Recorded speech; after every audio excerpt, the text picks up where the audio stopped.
Welcome to Resilient Love Podcast. Join hosts Quentin and Brianna as they discuss tips on love, life, and business. Let's get into this next episode.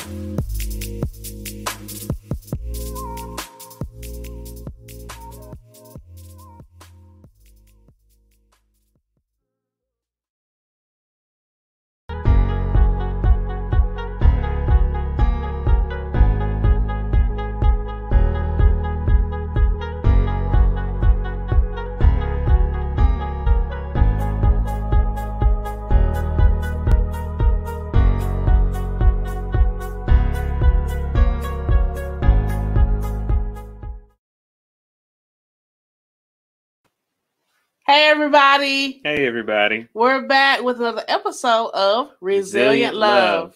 So on this episode, we're going to be talking with a special guest, Miss Ashley, and she's going to be sharing with us about timeless dream events. But guess what? It's much more than just the timeless aspect of the events. It's the mission behind what she's doing. So without further ado, we're going to pass it to Miss Ashley. Hi. Hi, everybody.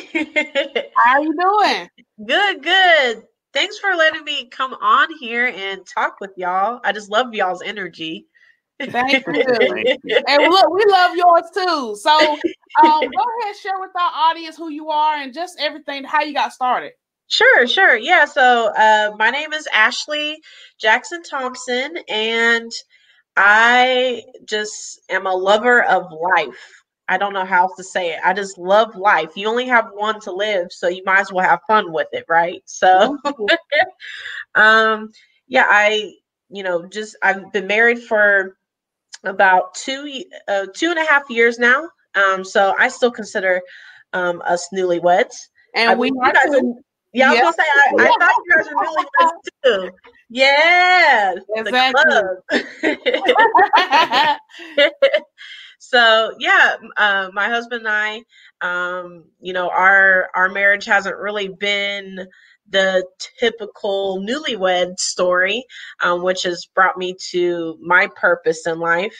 And I'll tell you a little bit more about that here in a minute. But everything I do in life, the places I've been, the people I've met, experiences and heartbreaks that I've had all have culminated into this, purpose that I have found. And I'm so excited about life and what I do with my life. Mm-hmm. So, yeah, so good. We were just so intrigued by your story of just how you take your gift of event planning and you bring people's dreams to life. And we're going to get into that a little bit more because we want you to just tell us the background. How did it get started? Sure. So, like I said, some of the heartbreak that I've been through, back in 2011, my dad suddenly passed away. And he was, by all means, healthy and a healthy individual. And he just passed out and died one day, So that grief and that loss I carried with me for a long time, a lot longer than I want to admit. But that's what happens with grief. And,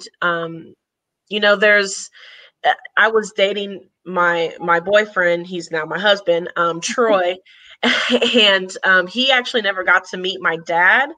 But the stories I would tell him, and just me being such a daddy's girl, he knew that man had a strong impact on my life and how I live my life. So because of my dad's early passing, he was in his early 50s. I started living my life you never know when your last day is going to be, so you might as well go out and enjoy your life. Yeah. So, and in the position I was in, I wasn't living my life like that. I really didn't like what I was doing, where I was working. So I told my mom and Troy one day, I want to go live for Ashley. So I quit that position and I went and traveled the world for about 9 months. Okay. And yeah, and Nice. God love Troy. That man waited on me, and that was hard being separated from him, but he allowed me the space to be me and figure out me, and grieve because I hadn't grieved for so long. I put it off for so many years. When I finally got to go do something for me, it was wonderful. And so when I came back home, I came back home, I'm like, oh, it's the new improved Ashley. I'm strong. I went and solo traveled, and I tell people now the Lord was preparing me and building my strength up for what I didn't know I was going to come home to. But so I got home, and about 4 months after I got home, Troy and I went to Disney World, which is, I'm obsessed. I'm a Disney freak. He took me to Disney World, and on January 1st of 2017, he proposed to me by Cinderella's castle. And, oh my goodness. That he likes to tell people that he hired the fireworks to go off at a certain time. I'm like, boy, they do that every night. Right. So, yeah, we got engaged. We're at, you remember when you got engaged, you're like at the top of the high. Right. And then March 28th of 2017. So we had only been engaged for about 2.5 months.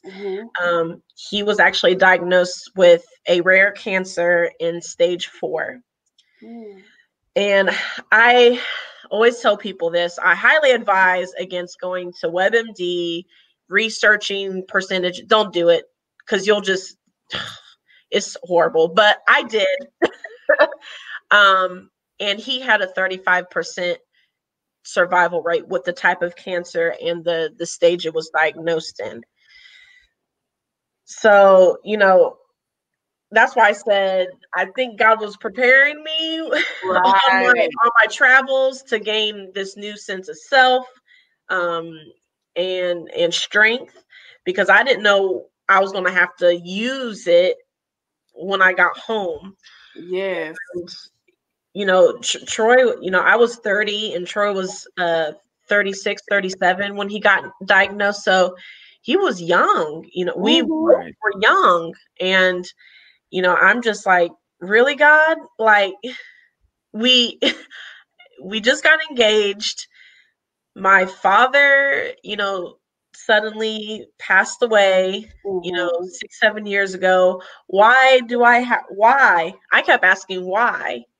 Right. Why me? And it's not necessarily me. Troy was the one that was diagnosed, but if you've ever dealt with anybody that's been diagnosed with cancer or any other kind of illness, it's a family affair. I'm telling you, right. It really truly is. And Troy was like, well, whatever we have to do to fight it. Because we had already started like picking out colors and what our date was going to be. And he's like, whatever, because I'm getting married. So doctor, you gotta figure something out, because I finally got her to say yes. Like, you're gonna have to figure something I had the fireworks set up. Like, this gotta happen. Right. That's a lot of work. Yeah, see, he acts up too much. Oh yeah, I paid them to do the fireworks. Yeah, sure you did. But so I'm sitting there trying to digest the news of his diagnosis, and he's already like, what are we doing? While I'm sitting over to the side of him moping, he's like, let's go. Like, can you cut me open now and take it out? Like, he's asking all kinds of questions. And he jumps into fairly quickly. They get him on chemo and radiation. and it seems to work for the most part. It didn't. It came back. The tumor is pretty aggressive, and when it came back, they told us that, you know, he would have to do some more chemo and radiation, but it still didn't, you know, shrink how they wanted it to. Yeah. So at that point, they said, we're going to have to do surgery. And they, you know, this whole time, his hospital is an hour and a half one way from us. So we're having to drive back and forth. There was kind of like a Ronald McDonald house setup that we could stay at, and we did often, but there was just some days where he would look at me and just say, I want to go in my bed. I want to go in my bed. And I just couldn't deny him that. So even though I'm tired, I'm driving us back home. Yeah. You know, his treatment days could last, you know, 12 hours with driving, sitting in his chair and getting the chemo and then radiation and then driving home. It was a long day. And you know, I'm also working full time because you know, we got to eat. That's right. Yeah. So, you know, I'm the sole provider. I'm like his chauffeur, the caregiver. Right. Umbrella is so much than just, oh, you're taking care of him. No, it's so much involved that people don't realize. And, you know, even some family members and friends didn't understand or even know. A lot of caregivers keep those things inside. And I will admit that a lot of things I never told people what I was going through. Out of shame, guilt, the fear of the unknown. Yeah. So we get to December of 2017, and they want him to go through this surgery. And, you know, I'm just like, oh my goodness, what's going to happen? You know, they warned us of all the side effects and what could happen. And you're like, okay, sure, whatever. You know, it goes over your head because you just want him to be okay. Well, the doctor came out. It was about an 8 or 9 hour surgery. And when they came out to tell me, when they finally got him open and they saw the tumor and how bad it had gotten, he went on to tell me the things that they had to remove. So just imagine, you know, you're kissing and saying goodbye to your, you know, fiance. He was just still my fiance at that time. Right. And I'm like, all right, God's got you. I love you, you know, kiss him. And he's gone off to surgery. When I come back, you know, to go into the room to see him, you know, the doctor warned me that they had to take his eye, a part of his nose, and a part of his skull, because the tumor had was right here to begin with. And it was in his nasal cavity, so it ate through nasal bone, skull bone, and cracked a part of the eye bone. I don't know what it's called. Okay. But, we're with you. Yeah. So they had to remove those things and then kind of like reconstruct it. I was just so scared when I walked into the room to see him, and I'm seeing all these tubes and you know, he still has like blood. And thankfully my mom was there with me because she caught me because I almost fainted. So, you know, and then when he's in recovery, you know, he just keeps saying, I want to get married. I still want to get married. And we had planned our date for August of 2018. And I'm like, Troy, you just went through major surgery. That's the least. Like, let's get through the recovery. And we can, like, let's one step at a time. He was determined. You know, I asked him several times, do you mind if we postpone? I didn't say cancel. I didn't say not get married. but I just said, let's postpone the wedding. Mm-hmm. And so you're stronger, you're out of the hospital, you're not doing cancer treatments, all of that. Oh, no, I'm not coming down here and sitting in this chair and not getting married to you. This is the only reason why I'm doing this, is so that I can finally get married to you. So how can I deny him that, Right. So, I keep planning our wedding because that was his wish. And, the doctors were, amazed at his determination too. Me too. Because they knew all, about our wedding and that we were still moving forward with it. And, so they stopped his chemo and radiation treatment because he had to go through it again after the surgery. Okay. Just to make sure that there was no remnants of tumor left. Mm-hmm. And excuse me. So he had an MRI scan after the third round of radiation and chemo, and they asked us if we wanted to know the results before the wedding or after we came back from our honeymoon, and Troy opted for after, just in case. And so we got married on August 11th of 2018. So we did get married. That's my husband. Yay. And it was the most fun. I tell him all the time, I'm like, let's do it again. Not because it was a bad experience. That much fun. Like, oh my gosh, I want to do it again. All of our friends and family around us, encouraging us, loving us, just for the battle that we went through to get to that day. It was so much more than a wedding. It was. I feel that. What colors did y'all have? Colors? So they were mint and coral and rose gold. Ooh, I love rose gold. We did rose gold, black and white. Ooh, black tie? Was it black tie? Yeah. Uh-huh. I knew it because y'all look like Black Tie Affair. Yes. I knew it. As soon as you said your colors, I said, that's Black Tie Affair. Okay. Yeah, you already do it.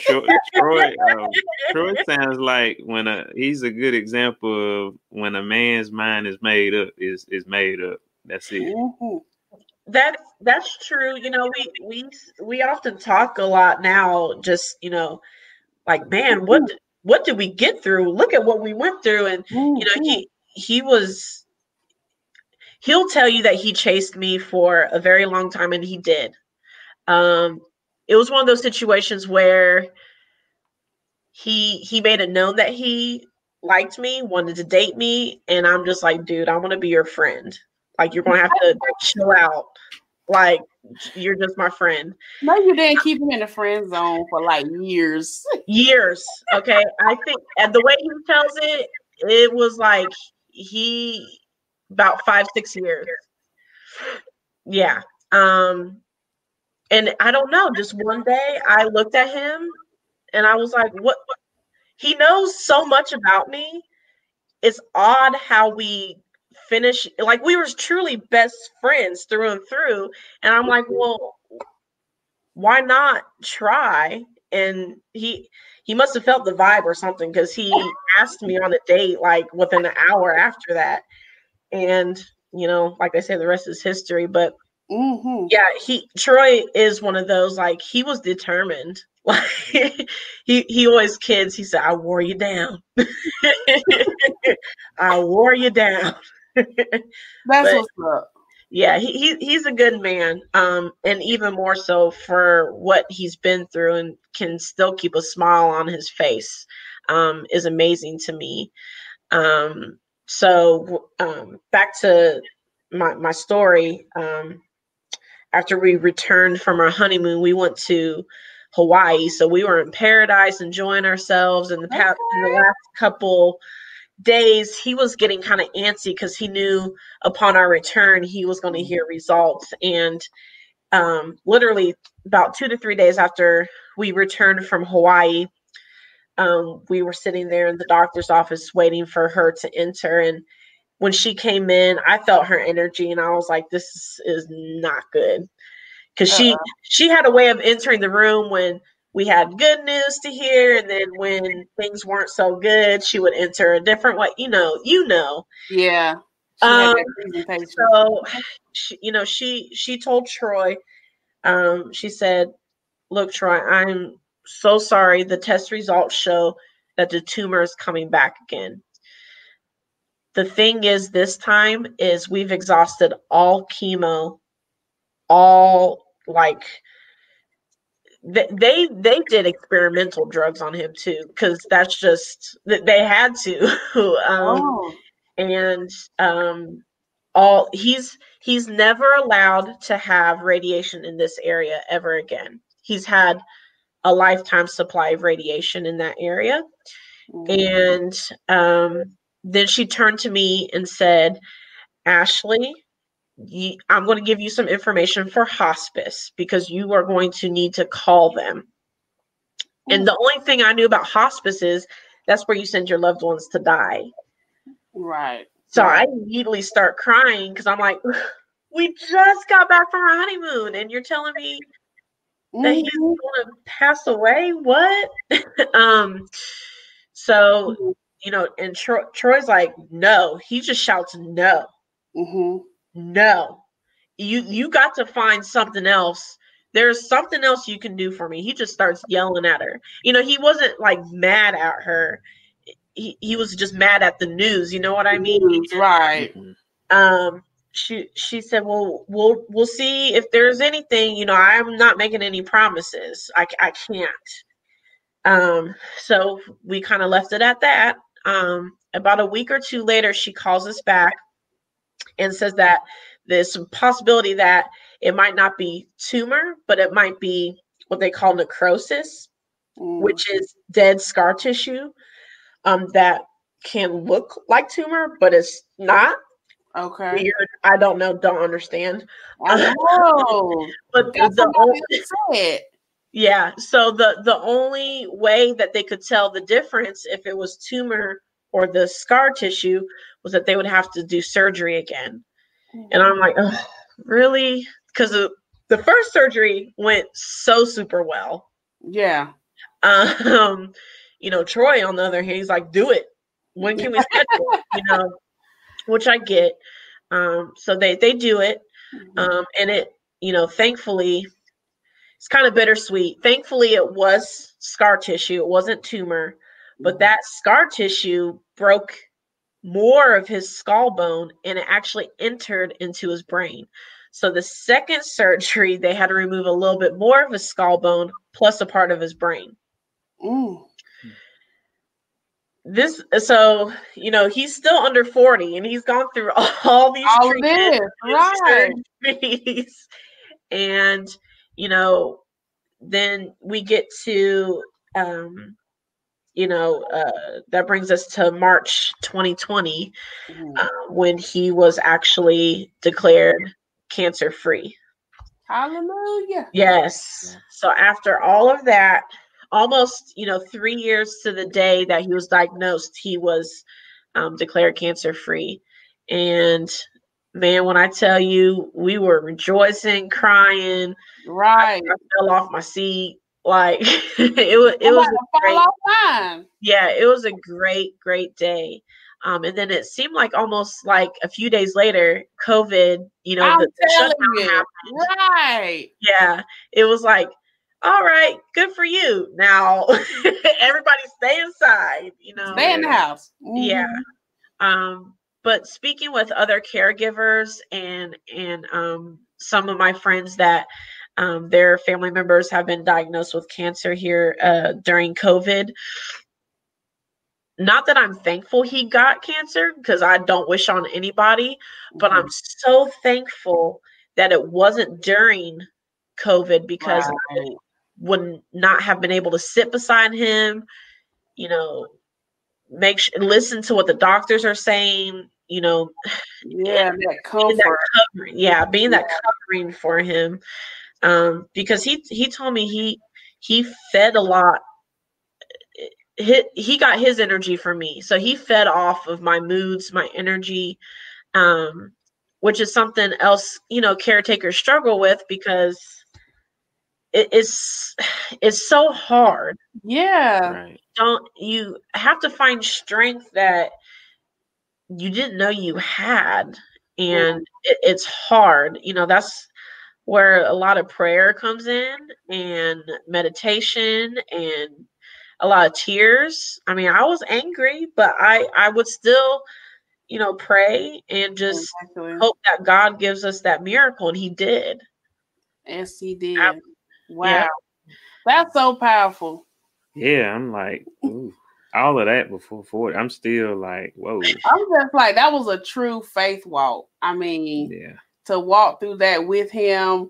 And I mean, at that time, like you said, I mean, you were in fiance stage. Well, of course, you were going to be his wife, but that uncertainty, as you mentioned, of will I actually be his wife through this? Yeah, and absolutely. It's like, wow, it's just such a strong foundational. You went into that marriage with a lot of foundation. In sickness and in health. That's concrete. That's straight. And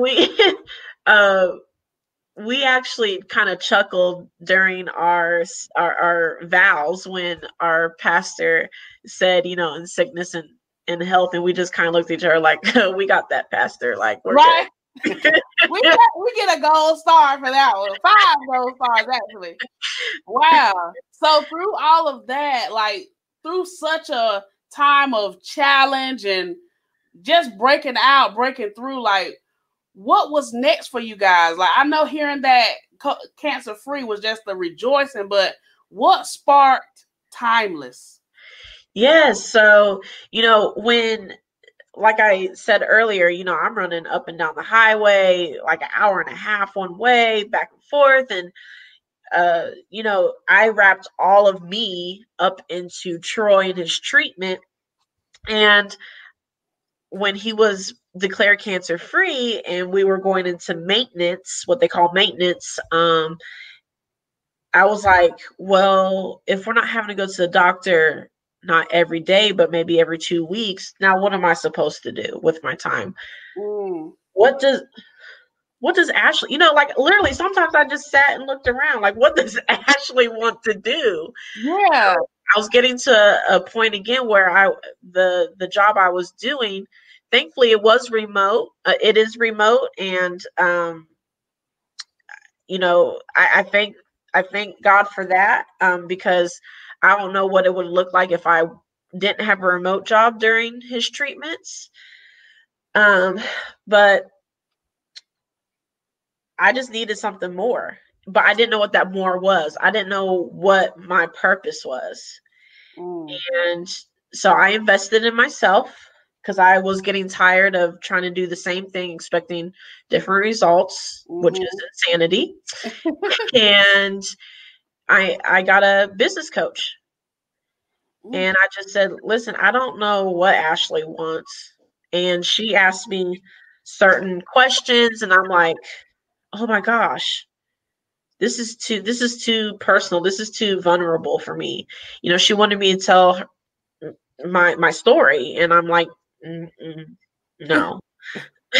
But what I'm finding out a lot of is your purpose in what you're supposed to do here on this earth comes from the pain, comes from your story, and as I'm sharing what I went through with my dad, and then Troy, and my caregiving journey. And she was like, well, what do you like to do? I'm like, I like to travel. I like to plan things. I like to do, read, write, all kinds of things.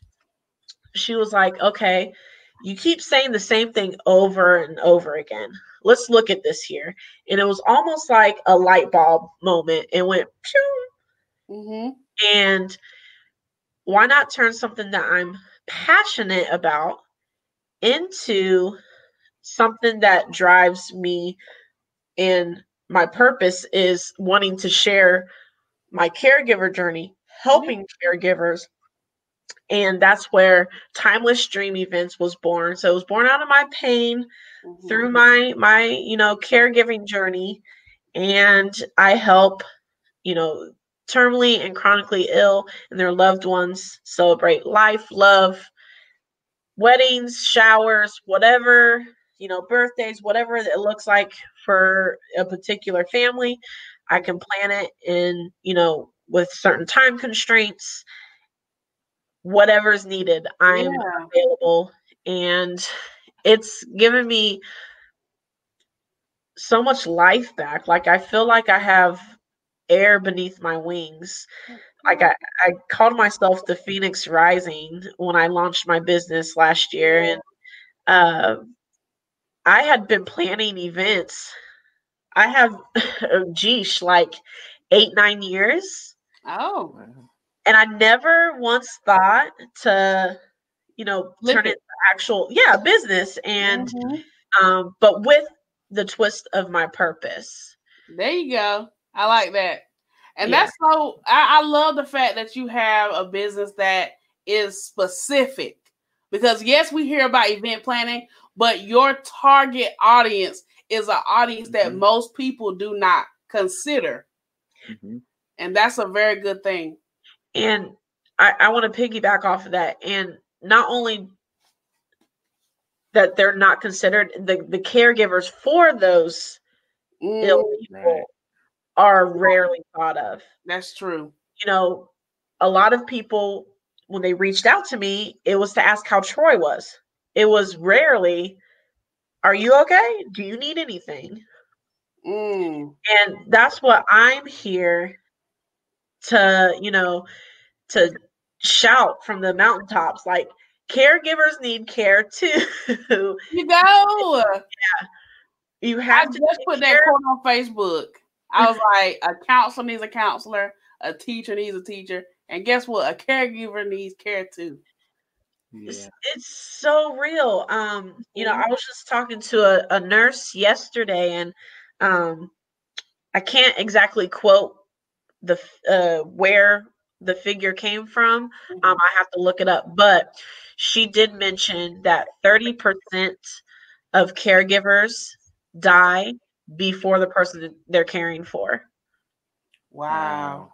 And she gave a real life example of her neighbor. The neighbor's husband had cancer, and she put all of her time into caring for her husband, and she had a spot that came up.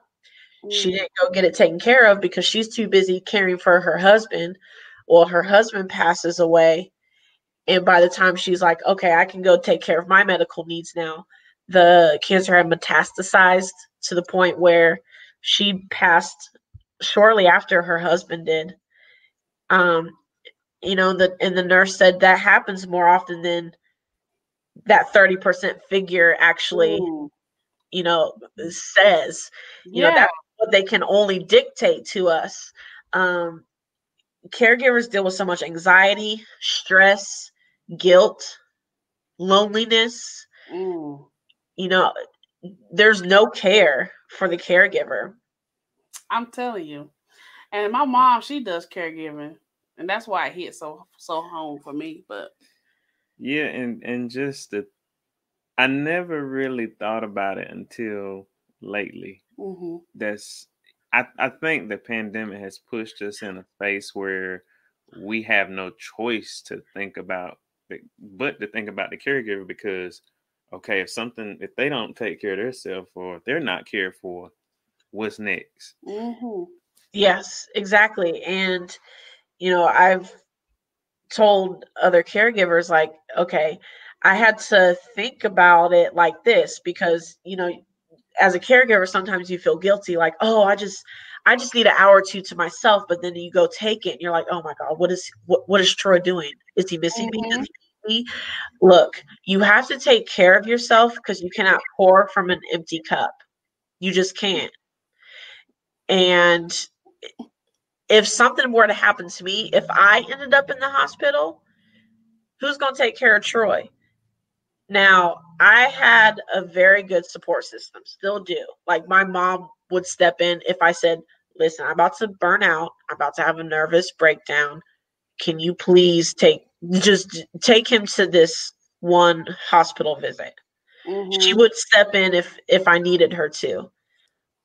But I realized I had to take care of myself because at the end of the day, no one is going to take care of Troy like Ashley does. Exactly. Right. Nobody is going to take care of him like me. So I have to take care of myself. Like his Cinderella. Yeah.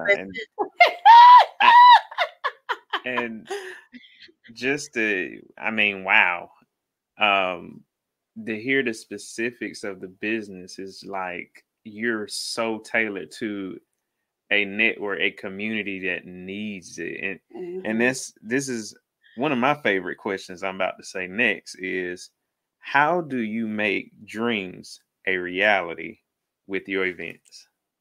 Ooh, I like that. So just listening, just having that listening ear, putting your people first. What do you want? What do you need? And then seeing how I can provide that for them. Especially during, I had to do a really personal celebration of life for my father-in-law. So Troy actually lost his dad back in November to cancer. So his mother, my mother-in-law, she just looked at me and just said, please, can you, I can't, I just want to show up. I'm tired. I can't sleep. Can you just, these are the colors. This is what I like. Can you just do it? Right. And I feel like a lot of us be in that headspace, like I can't take it. And for you to have such a business like that, I'm just so amazed at it. I'm sorry. Just go ahead. No, it's fine because it's real, And I remember the time when I sat there and watched my mom when we had to go to the funeral home, with my mom, and they're just rattling all this stuff off, and she's looking at me. She doesn't even know what's going on because all she knows is my dad is gone. So she's looking at me to do. I did that back then, and I didn't even realize I planned a lot of my dad's celebration of life because I had to. I think that's so important because it's a numbing moment, and you're just not in the right headspace, right, to full capacity, right, and that's nothing to be ashamed of at all.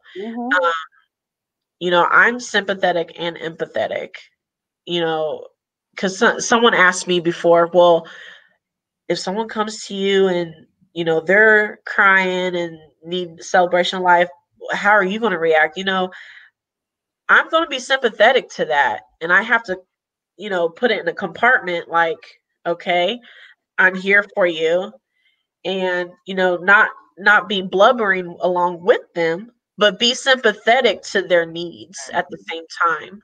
I'm not going to walk up in the room, hey, we're the party at people. You have to read the room. That's right. if they're like, hey, I'm gonna be like, hey, back, but Ashley, you get down. I know, and it's like they hear you. They hear you with those specifics. It's like you have been called and appointed for such a time as this. Thank you. I'll receive that. Yeah, I will receive that. That's the prophet. I mean, I will receive every kind of blessing. I appreciate that. Someone once asked me, well, isn't that kind of morbid? It's a part of life. It sucks. Right. And I get it. It sucks. Trust me. I've had two different types of grieving and loss. I've actually lost my father, but I also lost a part of what could have been. So the idea of what Troy and I's marriage looked like before his cancer diagnosis is vastly different than what it actually is, right? So I had to grieve a relationship, a marriage that I never knew what it was going to look like because it got ripped away from me. So it's a part of life, you know, and how I try to live my life is intentionally. Like, let's enjoy it. I mean, we're going to have our days, we're going to have our moments, but let's try to enjoy it because you only get one. Right. I want to be remembered for, you know, helping people and walking out my purpose, and it changed lives, and I have a loud laugh. You know, I want to be remembered for those type of things. Right. Well, we definitely remember you here on Resilient Love. Yes. And it brings us to our next question. In a time like this, what areas have you grown through the pandemic? Definitely learning better self-care tools and tips. For me, it's not cookie cutter. Self-care looks different for everybody. My self-care is going to be different than your self-care. Also, just becoming more bold with my story and being unapologetic about it. Okay. I saw that next. Yeah. I mean, that's who I am. I can't change it. So I can't apologize for it. It happened. I'm going to learn from it. So. Gotcha. Yeah, that's good. Being unapologetic in your truth, living out your truth, and the truth will truly set you free. Yeah. Yes. It really will. Absolutely. And so our next question is, how has operating this business and becoming a caregiver made you more resilient? Ooh.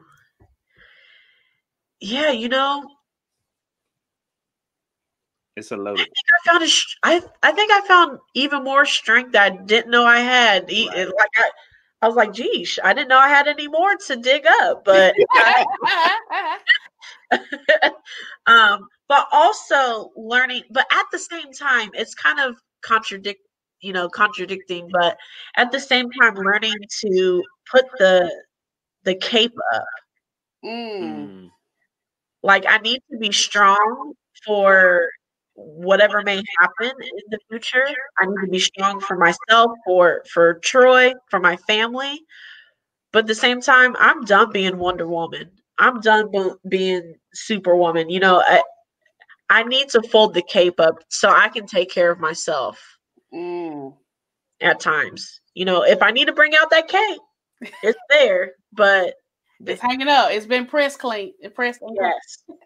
I never. You really gave me something different to think about. You know, being strong but being vulnerable in the same breath, almost. Yes. To survive, but also Brianna, I say this all the time. I don't like to say survive because it just makes you feel like you're in one level. But survive and thrive. I love that. And that's what we can tell through your relationship and through your business. Yes. Like, even through the pandemic, you not only survived, but you thrive. You still had clientele. You still were able to share your story and still sharing your story. And it's just like a powerful testament that your business is truly timeless. Time is not going to block out what it's going to do.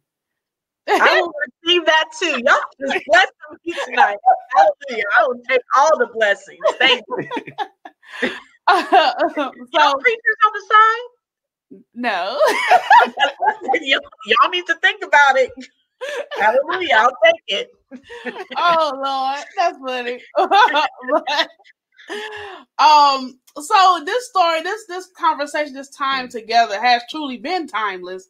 But we want you to also share with our listeners where they can follow you and other things that's happening.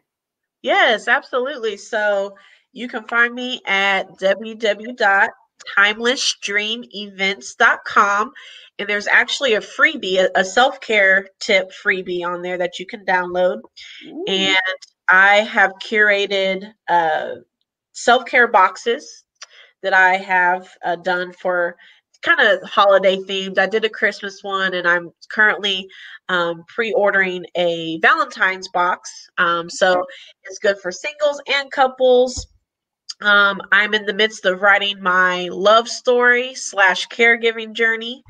It's going to be even more vulnerable because I'm going to open up about, the love for my father that carried me through my travels, and then to coming home and dealing with the cancer diagnosis with Troy into my Phoenix Rising. So I'm really excited about what I'm working on currently. And, people can reach out to me on Facebook at Timeless Dream Events, also on Instagram at Timeless Dream Events. I do have caregiver support group on Facebook. It's called Caring for the Caregiver. Treat yourself. Okay. Treat yourself. Yes. We give tips on how you can treat yourself, even if it's 5 minutes a day. Like you just gotta make the intentional time for self-care. And the community's growing, and I'm really excited about where it's going to go from here. I just love meeting new people. Thank you for having me on your podcast. Like I'm seriously going to look you guys up when I get to North Carolina. Yeah. Yes. Thank you for grace, blessing us. Yes. Yeah. I mean, this has been a timeless conversation. We got to use that in everything. We got to begin to speak it more. Yes. But guys, this has been truly a fun and enjoyable episode, and also a transparent episode that faith truly will carry you through. Mm-hmm. And so, guys, I hope that you enjoyed this. We did, and catch us on the next one. See y'all. Bye.